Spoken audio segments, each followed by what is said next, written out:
하나님 우리 아버지와 주 예수 그리스도께서 은총과 평화를 여러분에게 내려주시기를 빕니다. 엘리야 선지자가 활동했던 기원전 9세기에 북이스라엘은 괴롭고 침울한 침체기를 보냈습니다. 당시 아합 왕과 시돈 출신인 그의 아내 이세벨이 주도하던 바알 종교 혁명의 여파로 하나님의 선지자들은 대다수 살해되거나 몸을 숨겨 지내야 하는 위기에 놓였습니다. 이세벨의 바알 종교는 북이스라엘의 수도 사마리아에 큰 바알 성전을 건축했고 850명의 왕실 예언자들을 수하에 거느리면서 돈과 권력의 중심인 바알 종교의 사회 제도로 지중해 상권을 장악하며 오늘날 스페인에까지 식민지를 둘 정도로 강성했습니다. 율법은 특정한 사람의 토지 점령을 막기 위해 인간에게 필수적으로 필요한 토지 등은 매매할 수 없게 했습니다. 그러나 바알 종교는 막대한 토지를 겸병하는 대지주 제도를 도입하여 이스라엘의 사회를 계층적 사회로 변질시켰습니다. 문제는 우유부단한 이 아합 왕이 하나님을 섬기면서 동시에 바알도 섬긴 것입니다. 결국 이스라엘 백성은 둘 사이에 적절한 병행과 혼합을 시도하게 됐습니다. 이렇게 하나님 신앙이 순환받던 위기의 시대에 엘리야가 등장했고 아합 왕에게 하나님의 신탁을 시작하게 되었습니다. 그의 첫 신탁은 비는커녕 이슬 한 방울도 내리지 않겠다는 가뭄이었습니다. 엘리야는 그 기간 동안 숨어 지내면서 까마귀를 통해 음식을 공급받았고 또 오늘 본문에서는 사르밧 지역에서 한 가부를 통해 음식을 공급받게 됩니다. 이 두 개의 공급에서 저자는 하나님의 권능을 드러내려고 하고 있다는 겁니다. 사실 이 까마귀와 가부를 통해 공급받으라는 하나님의 말씀은 쉽게 그 말씀에 순종할 수 있는 것은 아니었습니다. 까마귀는 말할 것도 없고 가부는 당시 이 사회에서 가장 가난한 자였기 때문입니다. 아니나 다를까 사르밧 가부는 아들과 함께 곧 죽을 준비를 하고 있었습니다. 가뭄 때문에 그 이유였죠. 그러므로 이 이야기의 모든 면에서 믿음이 요구되고 있다는 것을 알 수 있습니다. 하나는 엘리야에 대한 것이고 다른 하나는 가부에 대한 것이죠.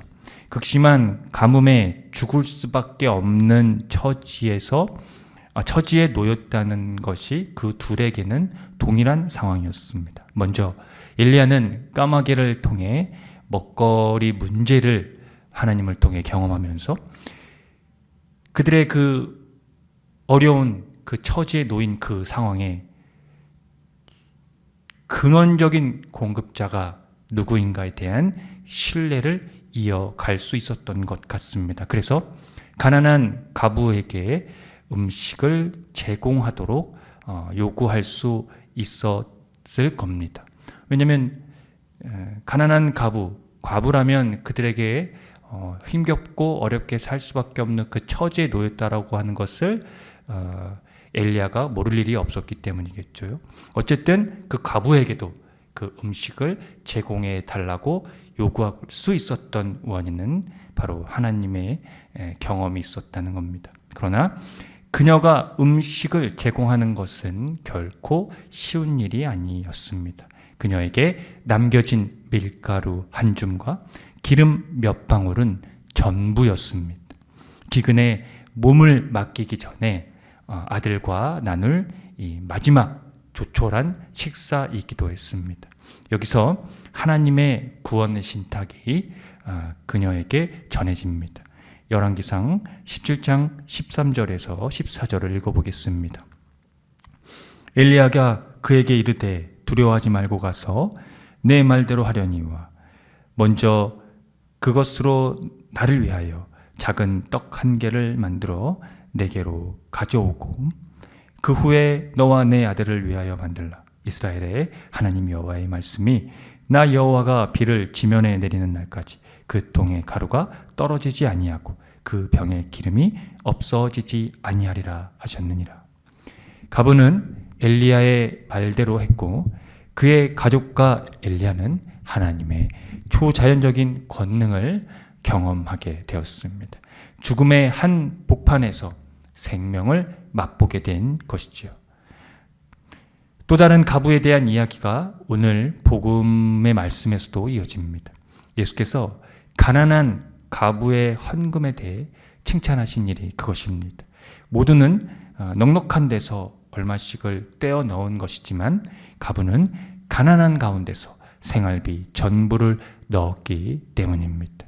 가진 전부를 드렸다는 것에서 사르밧 가부의 이야기와 결을 같이 하고 있습니다만 이 두 이야기들은 지금이라도 당장 가서 가진 전부를 하나님께 드리라고 재촉하고 있는 그런 말씀이 아닙니다.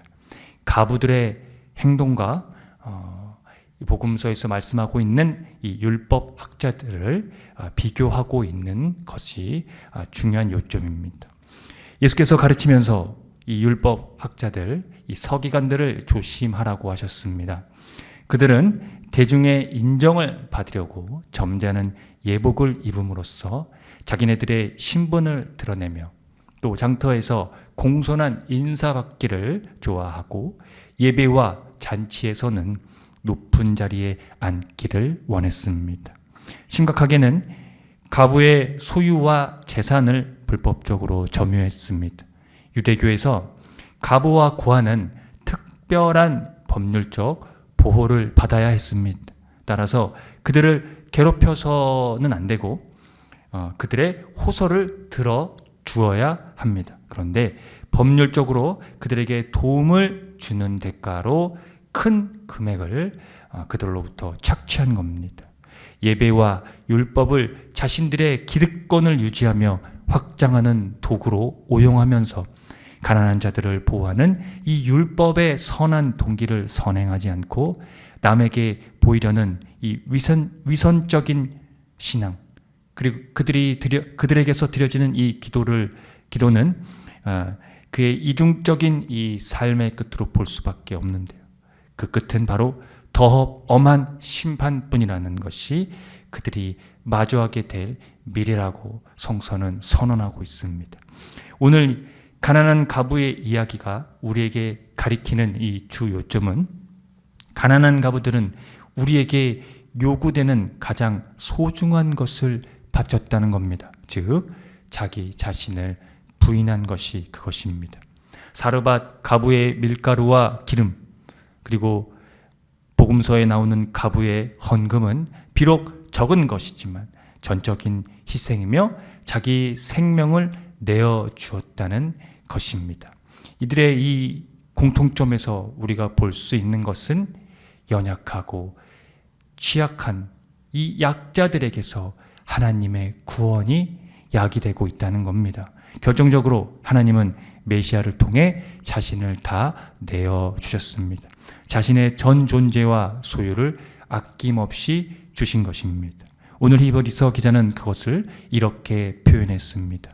히브리서 9장 28절을 제가 세번역 성경으로 읽어드리겠습니다.